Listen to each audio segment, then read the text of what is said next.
tal amigos? Bienvenidos a este segmento, su segmento Patsy Amaro presenta Quinto Elemento. Y bueno, yo la verdad es que estoy feliz, encantada de la vida de recibir a una gran amiga, a una gran académica, investigadora SNI nivel 1. Ella es la doctora Elizabeth Jaime, que hoy nos acompaña. Bienvenida, doctora. Muchas gracias, maestra Chelis, por la invitación. Todo un gusto estar en tu programa y en la sección sobre todo, y hablar de los temas que me gustan y que actualmente están en debate. Muchísimas gracias, Elizabeth, por aceptar esta invitación.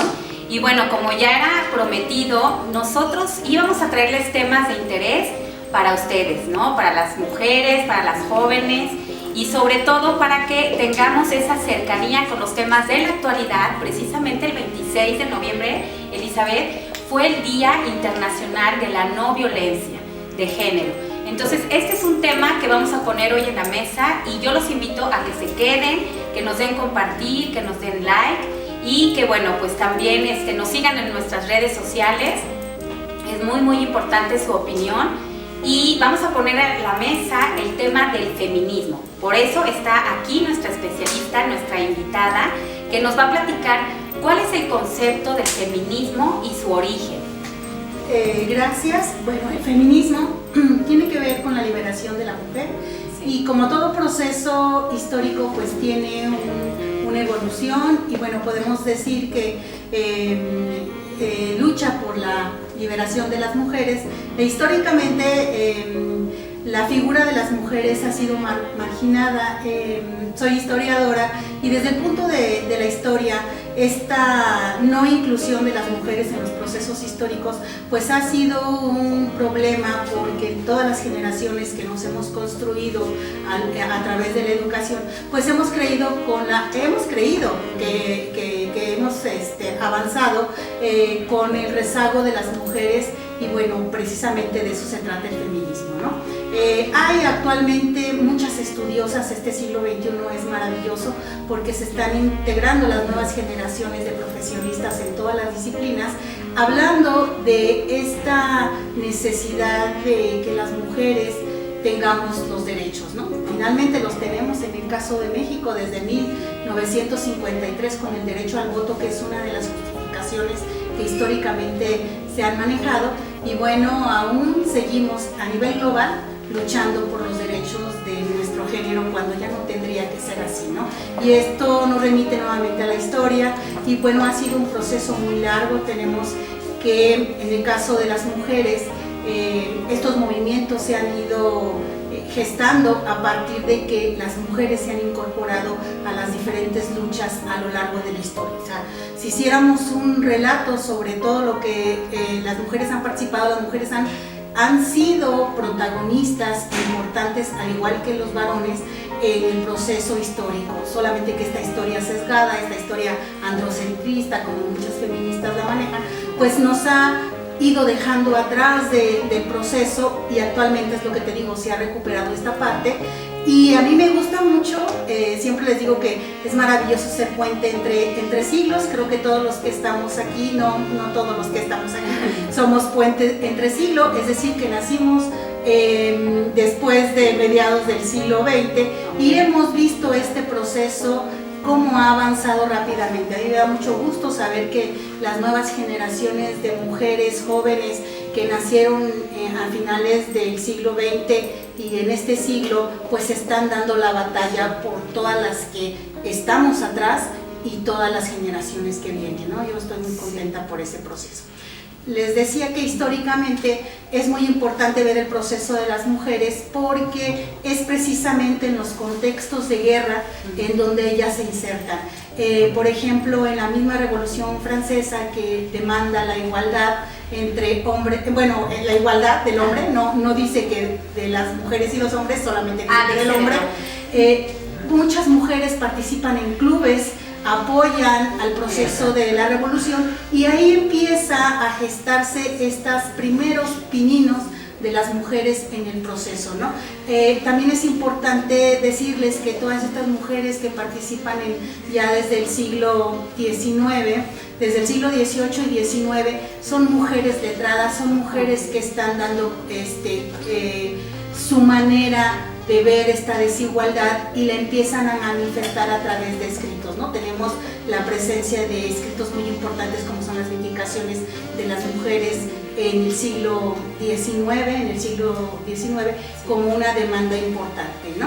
Este proceso, a mí siempre me gusta decir que son procesos que tienen que ver con la historia, son procesos de larga duración, en donde las diferentes generaciones de mujeres que exigen sus derechos de igualdad con respecto del hombre, pues son las que han dado esos grandes pasos y que tiene su origen, si lo vemos desde la Ilustración, ¿no? Desde el siglo XVIII. Precisamente ese es un punto que yo quisiera retomar, pero antes quiero decirles que la doctora Elizabeth ha dedicado pues gran parte de su vida a la academia. Ella es mi compañera en la Facultad de Filosofía y Letras y la verdad es que es un honor tenerla, escucharla, porque tiene toda esa sabiduría y sobre todo porque ha sido muy solidaria, generaciones con generaciones, no sé cuántas generaciones ya ha de haber sacado de estudiantes de historia, de antropología, de filosofía, de literatura, también en lenguas. Entonces no sé cuántos, son más de 20 y cuántos años. Ya tengo 22 años en la Facultad de Filosofía y Letras. Específicamente estoy en la licenciatura en Historia porque soy historiadora, pero la verdad es que he sido muy afortunada en que de repente soy como préstamo académico. Exacto, en otras carreras, y eso me ha permitido interactuar con los estudiantes de idiomas, de lenguas, de filosofía, de literatura. Y es corresponsal también a nivel nacional en el estado.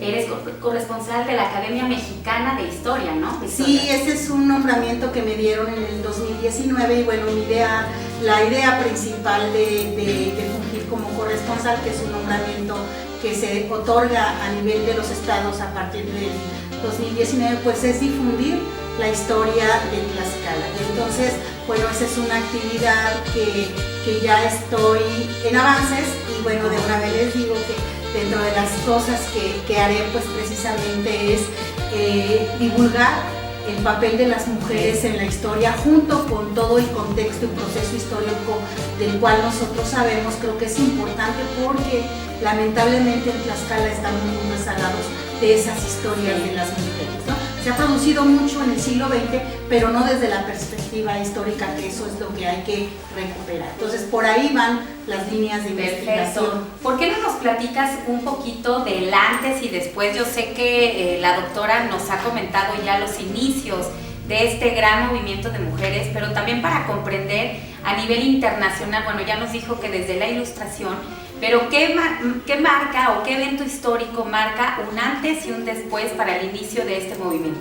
Sí, son varios procesos, como te decía, en el caso de Estados Unidos, Gran Bretaña y Francia, en el siglo XIX, empiezan a surgir estas asociaciones y agrupaciones que es en el momento, por ejemplo, en Estados Unidos en 1848, una mujer empieza a organizar un club solicitando precisamente la liberación de las mujeres. Es en ese momento, estamos hablando de 1848, wow. Estamos en el 2020 y lo que les digo, las diversas generaciones son las que han impulsado el feminismo porque es una ideología que rompe con el estándar propuesto por el patriarcado, ¿no? ¿Por qué? Porque en esta construcción ha sido muy difícil lograr a nivel internacional pues la igualdad de las mujeres. Por ejemplo, Finlandia fue en 1892, en el siglo XIX, fue el primer país en el que se reconoce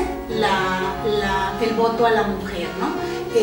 Estos países que les digo de vanguardia, como es el caso de Estados Unidos, Inglaterra y Francia, van a ser muy importantes, pero van a lograr su voto posterior. Por ejemplo, nosotros que tenemos el contacto tan cercano con Estados Unidos lo logra en 1920, cuando su movimiento, como lo mencionaba, es de 1848, ¿no? O sea, vean todo este largo proceso, porque no son muchas mujeres, es un pequeño grupo de mujeres de élite, también de mujeres obreras con conciencia de clase en todos los países que están avanzando a pesar de todos estos bloqueos que se le dan, ¿no? ¿Cuáles son los bloqueos?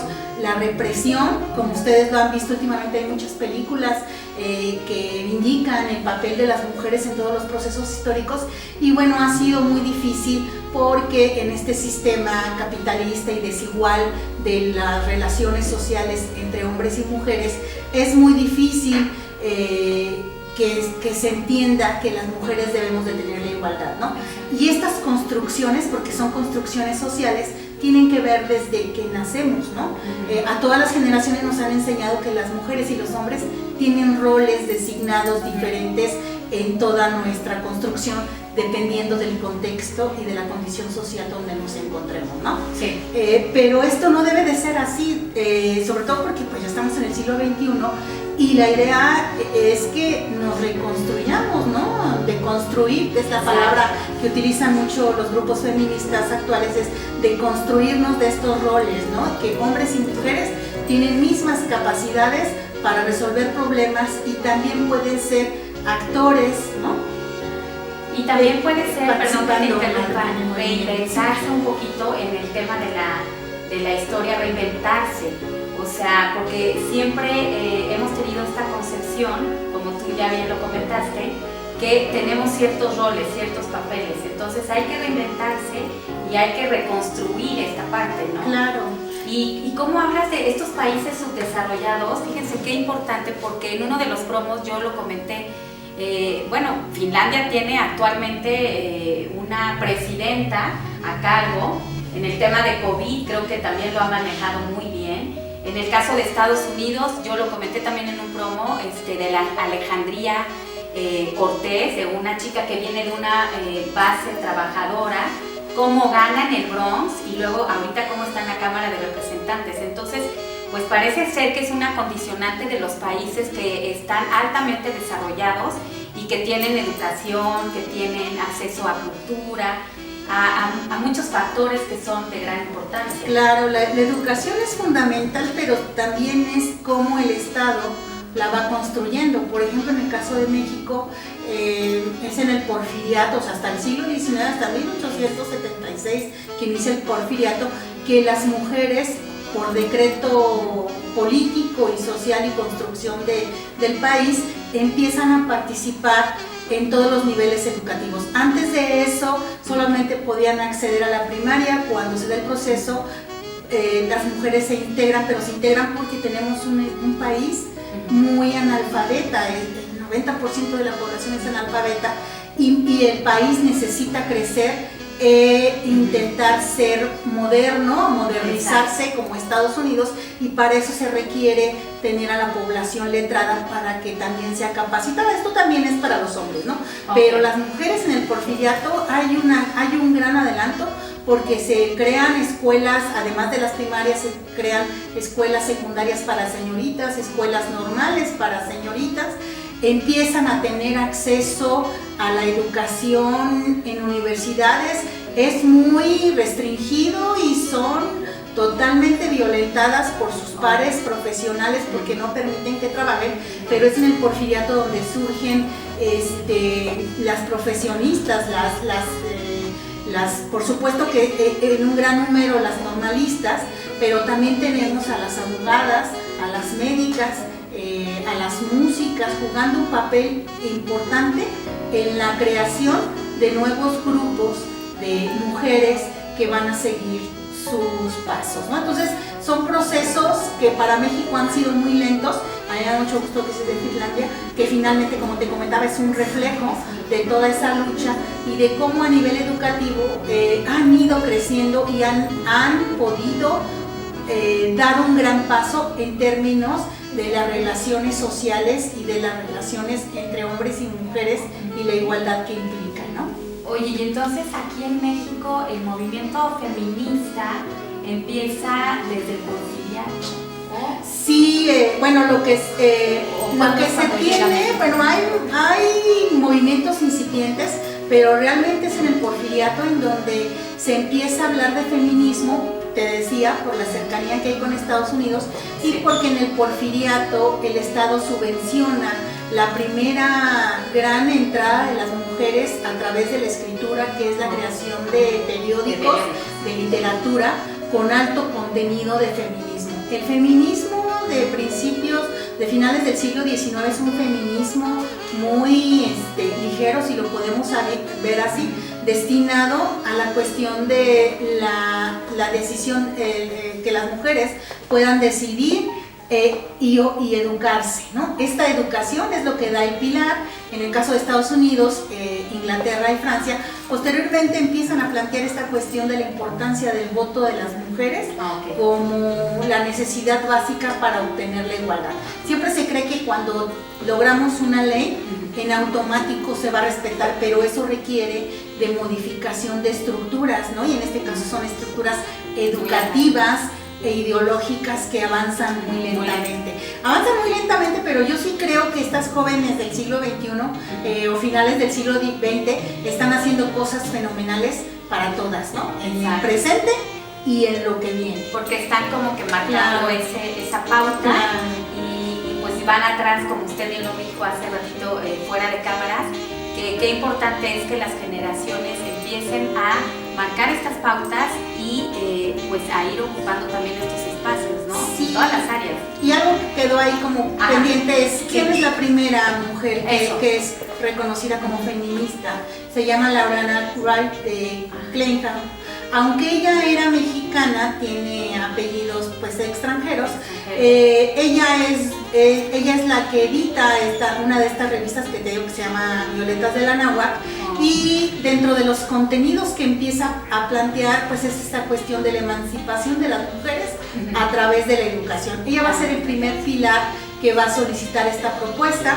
Después sabemos que cuando inicia el siglo XX, pues empiezan una serie de movimientos en contra de Porfirio Díaz, 1901, y muchas mujeres intelectuales, lectoras de ideas liberales, porque también esa es una condición.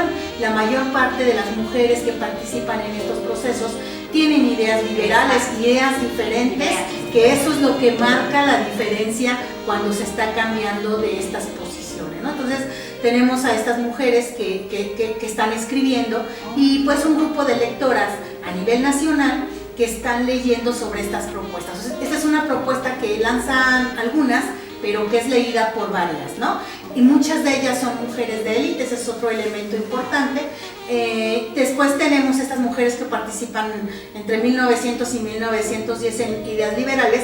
No hablan mucho de las reivindicaciones de las mujeres, es realmente hasta la revolución, donde las mujeres empiezan, muchas, no todas en la revolución tienen esas ideas, participan para apoyar el movimiento de la revolución en las diferentes facciones, pero hay pequeños grupos que además de luchar por la revolución, participan por las vindicaciones o la reivindicación de las mujeres, que es el caso, por ejemplo, de Hermila Galindo, que ahora ya todo el mundo empieza a saber de ella, porque va a aparecer, o ya apareció en el billete de 1,000 pesos, ¿no? En el billete de 1,000 pesos aparece,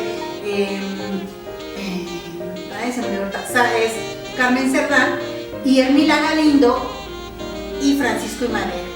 Las puse en el orden distinto en el que aparece en el billete, porque en el billete primero aparece Francisco I. Madero, después se posiciona Hermila Galindo, que es la primera feminista que en el Congreso Constituyente de 1916 y 1917 va a solicitarle a sus compañeros diputados, que fueron sus correligionarios, que incorporen la iniciativa del voto de la mujer. Por eso es tan importante que aparezca en este billete. Yo pienso que no debió haber aparecido Francisco I. Madero, que era un billete que le debió haber competido a las mujeres, pero bueno, tendríamos que esperar a que hagan otras emisiones y pasen varios años para que se reconozca esta cuestión, porque Francisco I. Madero es muy importante. ¿Tenía algún cargo en el ámbito político?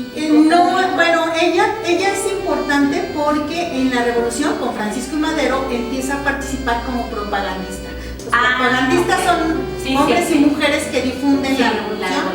En un discurso del club al que ella pertenecía, que se llamaba Abraham González, Venustiano Carranza la escucha y le convence ese discurso, esa oratoria que tiene esta Hermila Galindo, y le invita a formar parte de su gabinete o de su grupo revolucionario como secretaria. Ella se incorpora con Venustiano Carranza, después nosotros sabemos que inicia otro proceso de la revolución en 1913, y ella de lleno empieza a participar en la revolución, apoyando a Venustiano Carranza como propagandista por todo el país.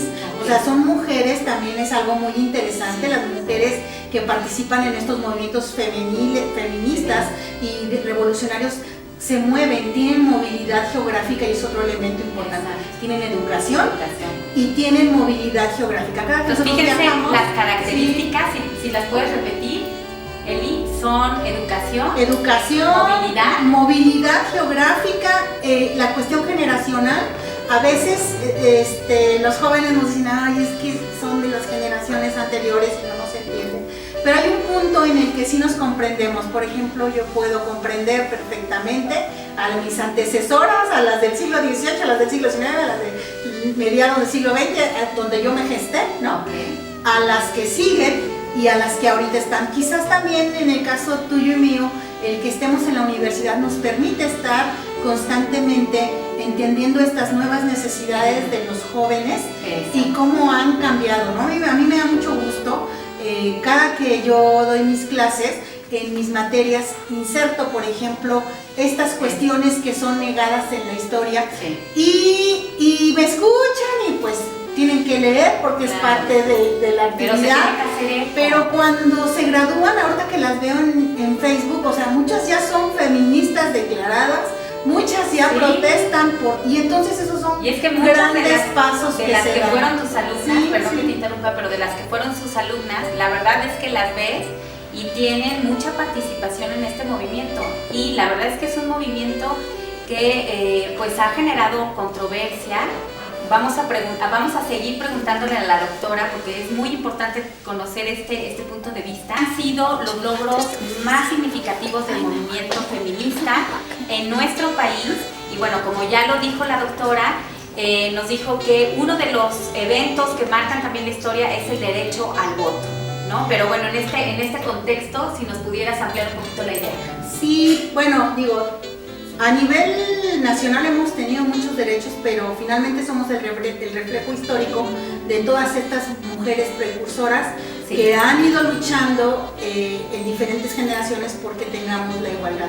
¿Cuál es el primer logro? Creo que el primer logro en sí es precisamente el mismo movimiento, el sobrevivir desde la Ilustración, si lo queremos ver ya como movimiento de conciencia. Pues ese es un gran logro que pese a todas estas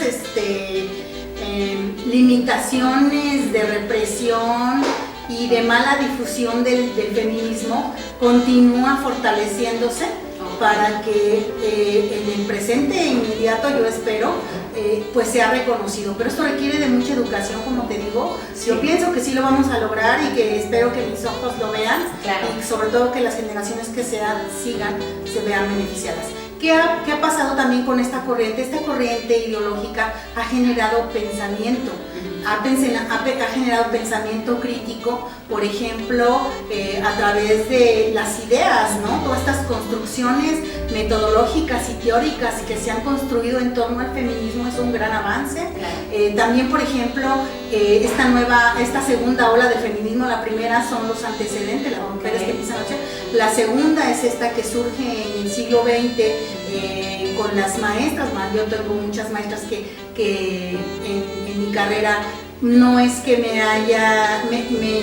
sedujeron en términos de la importancia del feminismo y de la igualdad, y bueno, yo me fui incorporando, y estas maestras que son jóvenes en la década de los 60 del siglo XX y 70, pues son las que van construyendo estos pensamientos críticos y también van generando estas construcciones como ahora lo conocemos, como es la metodología de cómo mirar y cómo trabajar a las mujeres desde una perspectiva de género, ¿no? Que es lo que estamos viviendo ahora, ¿no? Digamos que, grosso modo, en términos académicos, se ha fortalecido esa parte, y en términos prácticos. ¿Cómo es en términos prácticos? pues toda esta construcción que hacen las académicas intelectuales obreras. No necesariamente tienen que ser mujeres letradas, con que tengas conciencia del proceso te vas integrando a estas actividades, sino también desde la academia vemos este proceso, pero también desde la práctica en la familia. Si nosotros nos quedamos solamente con el conocimiento que adquirimos, pues no va a pasar. Por eso es tan importante difundirlo en los diferentes medios. Yo siempre les digo a mis estudiantes, cuando están desayunando con la familia, hagan entender este proceso que es complejo, porque es muy difícil decirle a los abuelos que tienen que cambiar sus estructuras mentales, porque no lo van a hacer. No lo van a hacer, pero tienen que ser conscientes. Yo siempre les digo que una vez que aprendemos algo, dejamos de ignorarlo. Y de nosotros depende si queremos seguirlo ignorando. Entonces, los tiempos han cambiado. Ahorita estamos en plena pandemia y entendemos que tenemos que ser más flexibles para entender todo nuestro entorno. Y vean que aunque estamos en plena pandemia, el problema de las mujeres sigue siendo lamentable. Vean cuántas historias de verdad que de terror aparecen diario en los periódicos. Claro. Y que nos enteramos de la violencia que existe hacia las mujeres. Y creo que se ha resaltado también mucho este tema de la violencia precisamente luego, pues por el confinamiento, ¿no? De tantas horas, tanto tiempo estar en el seno familiar con personas que a lo mejor es la mujer que salía a trabajar, salía a estudiar, salía a vender, etcétera, y que ahora pues todo lo tiene en su hogar, ¿no? Es algo que tenemos que reconstruir, que repensar, que reformular, que hacer mucha reflexión, mucha conciencia, porque en espacios académicos se viven, en espacios no solamente intelectuales, de todos los niveles, ¿no? Laborales, exacto, y bueno, pues es un tema que está a la vanguardia, y yo le quiero preguntar también a la doctora acerca de este movimiento feminista, precisamente a qué y a quiénes es este movimiento que defiende, o cuál es su bandera de defensa. Bueno, lo que decíamos, la liberación de las mujeres y en este sentido ya del siglo XXI, y la igualdad y reconocimiento de sus derechos. Si ustedes se fijan, por ejemplo, en el siglo XXI y en el pleno confinamiento, hay mucha violencia, se ha aumentado más, no solamente desde el seno familiar, porque hemos visto, y son datos documentados, que no se les ha dado el debido procedimiento. Por ejemplo, las niñas que son violadas por los familiares, por los padres, las mujeres en todas las edades que son maltratadas y violentadas psicológica y físicamente dentro de la casa. Si salen, ¿cuántas noticias no hemos visto para nuestro mismo estado de que las chicas salen a trabajar o salieron a tener una actividad y ya no regresaron? O sea, eso es terrible, porque el mismo confinamiento nos está hablando de que es un problema latente dentro y fuera, ¿no? Y desde su percepción, doctora, porque hemos escuchado también de pronto decir, pues eso pasa desde hace mucho tiempo, o sea, ya existía este tipo de violencia hacia la mujer, pero solo que ahora, precisamente por los medios de comunicación, las redes sociales, etcétera, pues está más cercano a la gente. ¿Ha ido en incremento más bien, o ha disminuido? No, yo creo que ha aumentado más, y volvemos a lo mismo, es una cuestión educativa. Hemos crecido, y esto es desde, yo no sé los antecedentes prehispánicos, claro, pero sí sé en el entorno de la colonia, de la conquista, el mismo proceso de conquista fue violento, y somos una sociedad que ha crecido con la violencia y a veces no la podemos distinguir. Pareciera que la violencia es una normatividad cuando no debería de ser, ¿no? Y esto de maltrato de las mujeres no solamente es para las mujeres, también es para los niños, y niñas, y a veces para los hombres, de mujer a mujer. Claro, esa es terrible, ¿no? Esa es como, por ejemplo, esa es una de las grandes propuestas del feminismo, la sororidad. La sororidad solamente aplica para las mujeres cuando nos apoyamos unas a otras, y es terrible que una mujer te maltrate, ¿no? Que siendo de tu género, que estemos en desigualdad, aunque jurídicamente dice que estamos bien, claro, socialmente no estamos bien, no estamos en crisis precisamente porque se ha normado la violencia y porque la gente no la quiere mirar. Claro. No debería de ser así, porque yo lo que les repito, cada vez que la gente se incorpora y defiende ya estos procesos importantes sociales es porque ya fueron dañados, ¿no? Muchas mujeres se han incorporado al feminismo porque sus hijas han muerto, el grado de violencia les hace tomar conciencia, y entonces ese es el momento en que el grupo se va ampliando hacia todos los grupos sociales, condiciones y edades. Y ahí ese es otro punto importante que le debemos al feminismo. Muchísimas gracias. Y bueno, pues aquí está su segmento. Muchas gracias y nos estamos viendo. Cuídense mucho. Muchas gracias por la invitación.